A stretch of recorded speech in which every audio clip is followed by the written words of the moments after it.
Unspoken.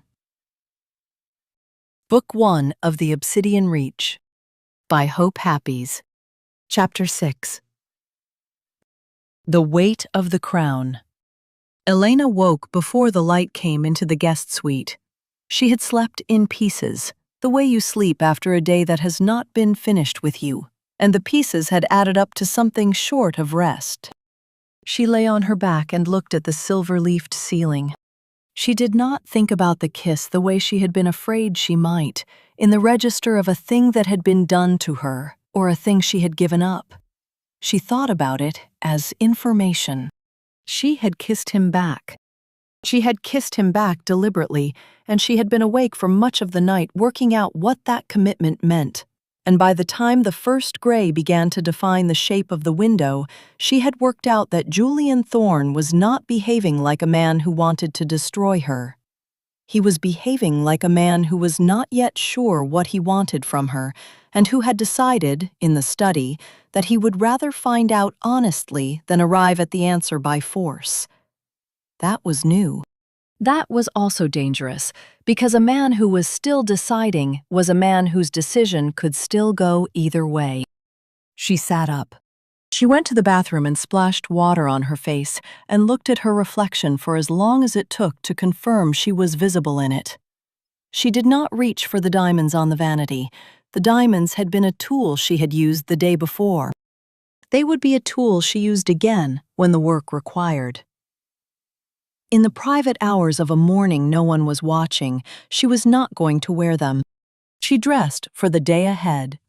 She passed over the soft silks that had been hung in the suite's wardrobe and chose a charcoal gray dress she had brought with her from her own apartment months ago. A high-necked thing with long sleeves that she had always thought of as her negotiating dress. It was not armor. It was a dress for working in. And today she was working. She put her hair up. She went out into the living area. Julian was standing at the window. He was already dressed. He had been up longer than she had, possibly all night. He did not turn when she came in. The Sterling operational accounts were frozen at 4 this morning, Julian said. Marcus spent the night calling judges. None of them are returning his calls. By the time he realizes why none of them are returning his calls, the interim conservatorship will have been on the court's published docket for 3 hours, and nobody is going to pick up a phone for him. He'll come for me. Yes. He has people inside Ethelgard. He did. He doesn't anymore. The Ethelgard board met at 2 a.m. under emergency provisions. The administrative leadership changed hands at 3. Your mother was moved at 7 last night. I told you. I know. I'm telling you what he'll try. He turned then. He did not cross the room. He stayed at the window. The light behind him was the pale, early gray light that made the city look provisional, as if Oakhaven had not yet committed to the day. What do you think he'll try? Press. He can't touch the legal position, and he can't touch my mother, and he can't touch the accounts, but he can still reach a reporter. He will leak some version of our arrangement by tomorrow morning. He'll make sure the leak characterizes me as compromised and you as exploiting me. The Oakhaven Gazette will run a speculative piece by Thursday. By Friday, there will be a photograph. A photograph of what? Of us. Together. Taken without our knowledge. He has people at the Aurelian. He has people at Ethelgard. He has people in the parking garages. Whatever photograph he produces will not need to be accurate. It will need to be useful. Julian considered this for a moment. He did not look surprised. He looked like a man being told something he had already worked out, who was nonetheless grateful to hear it said cleanly. Then we make the photograph first, he said. Go on. The Inter-Hotel Business Group is hosting a charity gala at the Glass Pavilion tonight.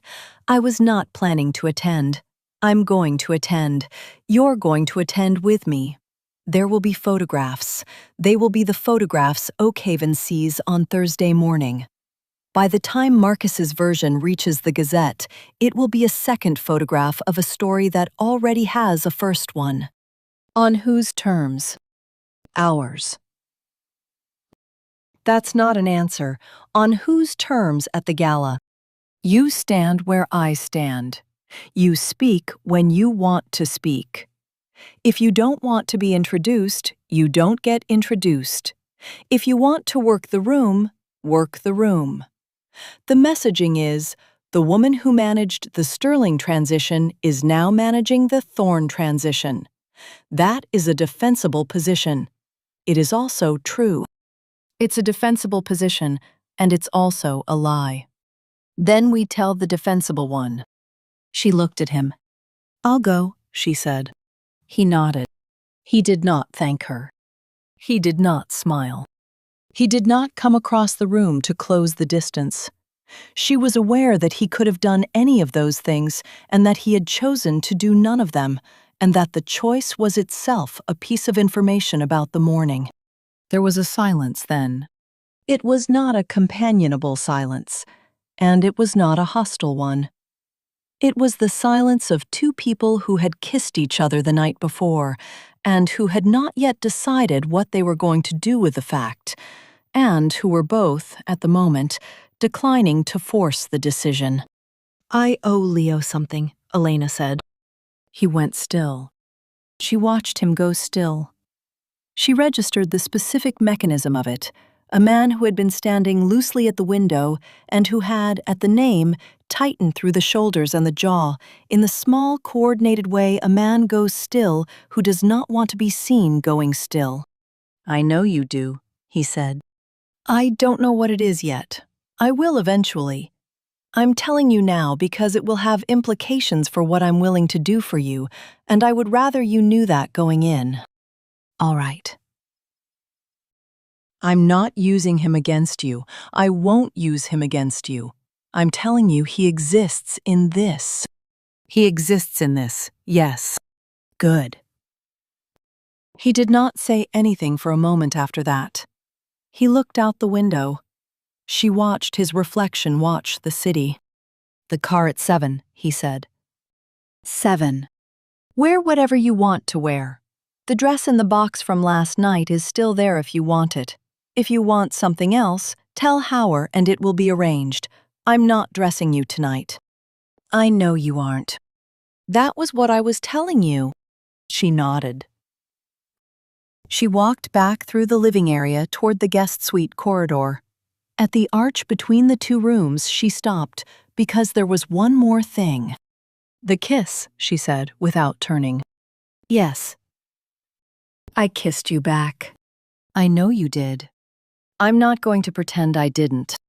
I wasn't asking you to. Good. She went back into the guest suite and closed the door. She stood with her back to the door for a moment and let out a breath she had not realized she had been holding since she had left the bed. Her hands were steady. She noticed that. She noticed, also, that she was not dreading the gala the way she had been dreading most of the last 14 months, and that the absence of dread was the thing most worth examining. She thought about it for perhaps a minute, standing against the door.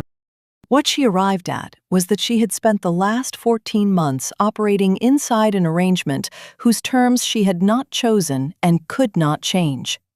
The arrangement with Marcus had been a constraint. The arrangement with Julian, for the first time since her mother had gone into Ethelgard, was one where she had been given the latitude to decide how she would operate inside it. She had decided not to plug in the drive. She had decided to kiss him back. She would decide what she wore tonight, and where she stood, and what she said. The latitude was not freedom. She was not confused about the difference. But it was latitude, and it was more than she had had. She went to the wardrobe. She spent some time looking at the dresses hanging there, the ones that had been arranged for her and the ones she had brought in from her own apartment over 18 months of incremental occupancy. She took out a black dress she had not worn in 8 months, silk, long-sleeved, severe at the shoulders and simpler at the skirt, a dress that was formal without being spectacular. She laid it on the bed. It was not the dress for a reclamation. It was the dress for a woman who had come to the glass pavilion to do a specific piece of work. She would wear it.